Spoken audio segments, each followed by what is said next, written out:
আউযু বিল্লাহি মিনাশ শাইতানির রাজিম বিসমিল্লাহির রহমানির রহিম উলাইকা হুমুর রাশিদিন। এরূপ লোকেরাই সঠিক পথ অবলম্বনকারী। ফাদলাম মিনাল্লাহি ওয়া নিয়ামাত ওয়াল্লাহু আলিমুল হাকিম। আল্লাহর পক্ষ হতে দান অনুগ্রহ স্বরূপ। আল্লাহ সর্বজ্ঞ প্রজ্ঞাময়। আজকে যে বিষয় নিয়ে আলোচনা করব সেটি হচ্ছে আপনার ব্যথা এবং সুগার, খাস করে সুগার রোগী এবং ব্যথা রোগীর জন্য বলবো। নবী করিম সাল্লাল্লাহু আলাইহি ওয়াসাল্লাম হযরতে মায়েশা রাদিয়াল্লাহু তাআলা আনহাকে একদিন দিনে দুবার খেতে দেখেন। দুবার খেতে দেখে নবী করিম সাল্লাল্লাহু আলাইহি ওয়াসাল্লাম বলেন, আয়েশা তুমি কি খানপান বেশি চয়েস করো? চিন্তা করেন, দিনে দুবার খেতে দেখে বলেন যে তুমি কি খানপান বেশি পছন্দ করো? আপনার শরীরের জন্য তো অল্প খাবারই যথেষ্ট। সর্বপ্রথম করণীয় হচ্ছে আপনার কম খাওয়া, খাস করে সুগার রোগী এবং ব্যথা রোগী। সর্বপ্রথম করণীয় হচ্ছে আপনার অল্প খাওয়া। তারপরে একটি হাদিস আর দেখেন। একদিন আবু হুরায়রা রাদিয়াল্লাহু তাআলা আনহু হতে বর্ণিত, নবী করিম সাল্লাল্লাহু আলাইহি সাল্লাম বলেন, দেহের প্রত্যেক অঙ্গের, দেহের শিরা উপশিরা সব কিছুই জড়িয়ে আছে পাকস্থলীর সঙ্গে। আপনার পাকস্থলী যদি পরিষ্কার থাকে, আপনার পাকস্থলী যদি সুন্দর থাকে, আপনার পাকস্থলীতে যদি কাঁচরা না থাকে, আপনার পাকস্থলী যদি পরিষ্কার পরিচ্ছন্ন থাকে, এক কথায়, তাহলে পৃথিবীর কোনো অসুখ আপনাকে গ্রাস করতে পারে না।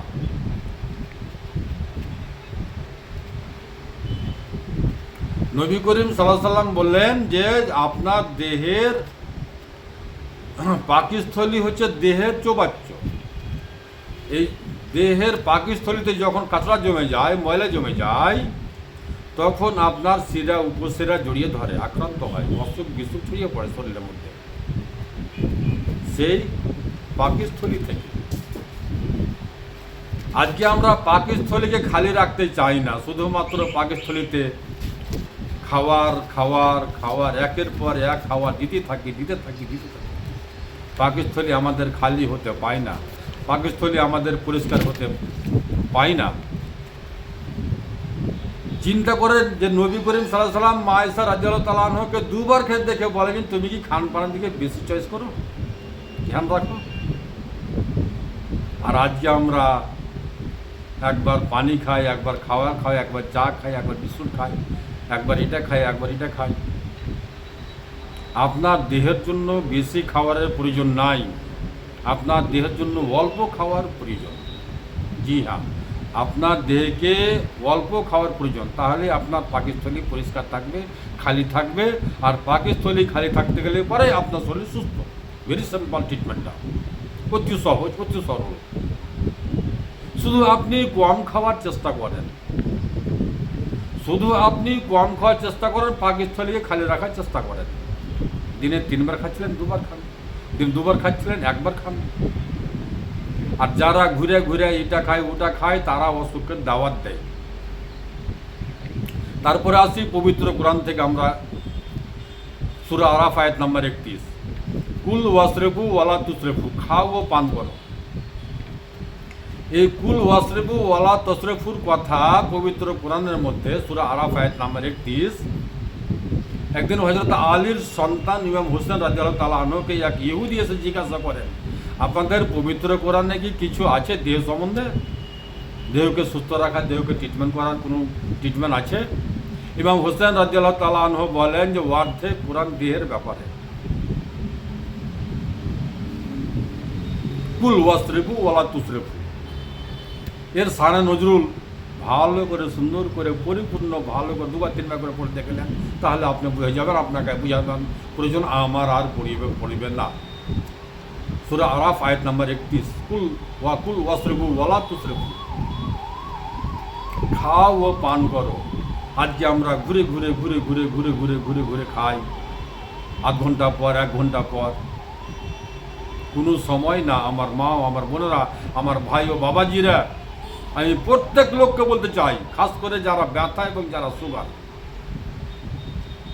যারা সুগার আক্রান্ত আছেন, যারা ব্যথায় আক্রান্ত আছেন, তাদেরকে আমি বলছি, আপনি যদি সুগারকে ভালো করতে চান, আপনি যদি ব্যথাকে ভালো করতে চান, তো আমার এই দেখে দেওয়া নবী করিম সাল্লাল্লাহু সাল্লাম এতে বর্ণিত এই আয়াতটিকে ফলো করেন। কুল ওয়াসরিবু ওয়ালা তুসরিফু, খাও পান করো, অল্প খাবার খাও। চিন্তা করেন যে মা আয়েশা রাদিয়াল্লাহু তাআলা আনহাকে নবী করিম সাল্লাল্লাহু আলাইহি ওয়াসাল্লাম দুবার খেয়ে দেখে বলেন, আয়েশা তুমি কি খান পান বেশি চয়েস করো? আপনার শরীরের জন্য অল্প খাবারের প্রয়োজন। আমার মা, আমার বোন, আমার ভাই, আমার বাবা, অল্প জ্ঞানী ব্যক্তিরা, অল্প খাবার আপনার শরীরের জন্য যথেষ্ট।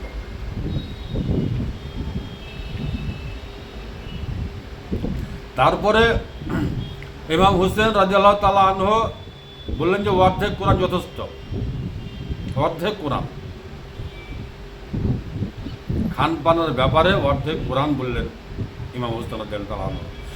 পবিত্র কোরআনের প্রত্যেক আয়াতে, বেশিরভাগ, প্রত্যেক আয়াত নয়, বেশিরভাগ আয়াতেই অর্ধেক কোরআন বলা হয়েছে। ইমাম হুসেন রাদিয়াল্লাহু তাআলা বলেন যে অর্ধেক কোরআন।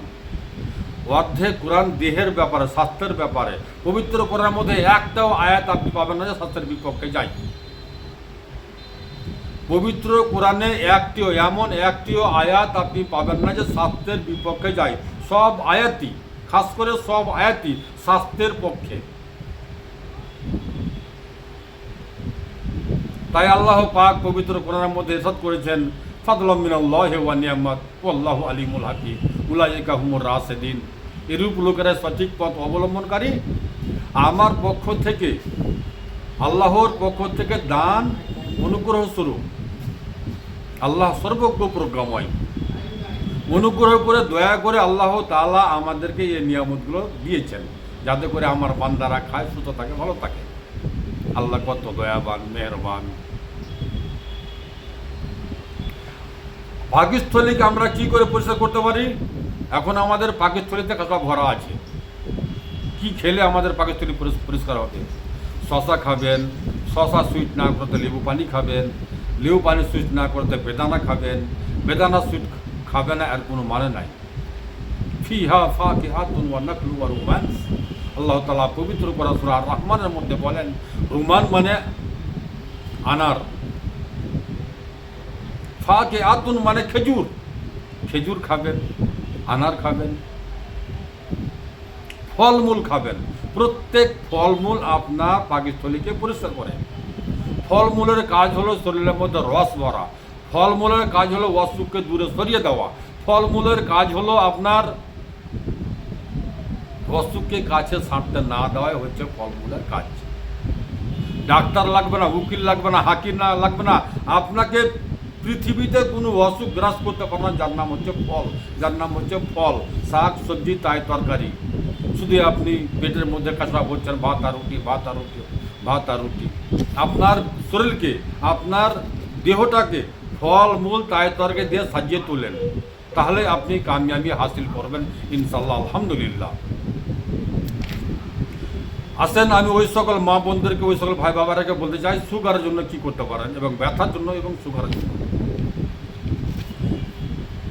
1 চামচা মেথি কালজিরা, 11 পিস সাফরি আমের গাছের পাতা, পেয়ারা পাতা, 1 চামচা মেথি কালজিরা, তারপরে 11 পিস সাফরি আম পাতা, পেয়ারা পাতা।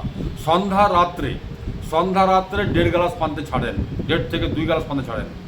সকালে খুব সুন্দর করে গরম করেন, 2 গ্লাস পানি, 1.5 গ্লাস পানি। যখন আপনার 1 গ্লাস হয়ে যাবে, ছেঁকে সকালে খালি পেটে খাবেন। রাত্রে ঘুমানোর টাইমে 1 পিস বড় সাইজের কাগজি লেবু, 1 পিস বড় সাইজের কাগজি লেবু। তারপরে আপনার সেন্ধা লবণ, মনে রাখেন, সেন্ধা লবণ 1/2 চামচা, 1.5 চামচা।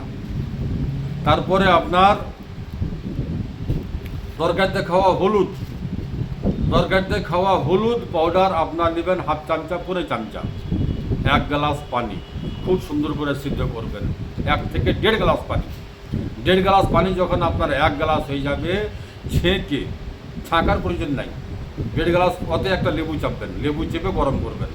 যখন আপনার 1 গ্লাস হয়ে যাবে, 1.5 গ্লাস পানি রাত্রে খাওয়া দাওয়ার পরে খেয়ে ঘুমিয়ে যাবেন ইনশাল্লাহ, আলহামদুলিল্লাহ। আর অতি অল্প খাবার খাবেন। এই হচ্ছে আপনার সুগারের জন্য যথেষ্ট ইনশাল্লাহ, আলহামদুলিল্লাহ। আসসালামু আলাইকুম ওয়া রাহমাতুল্লাহি ওয়া বারাকাতুহু। আমার সেফার বোতলে সেফা আছে, এতে কোনো সাইড ইফেক্ট নাই, কোনো কেমিক্যাল নাই, সম্পূর্ণ ন্যাচুরাল। যা আমি আমার বাড়িতে করি, আমার ঘরে করি, আমি নিজের হাতে করি, তাই আমি উচ্চস্তরে বলতে পারি যে আমার সেফার বোতলে সেফা আছে, এতে কোনো সাইড ইফেক্ট নাই, সম্পূর্ণ ন্যাচুরাল। আমার ঠিকানা হচ্ছে মালদা কালিয়াচক পুরাতন হাট 1 নম্বর পঞ্চায়েত অফিস সামনে। আমার মোবাইল নাম্বার 97754142197336011075। দুয়াতে সামিল রাখবেন।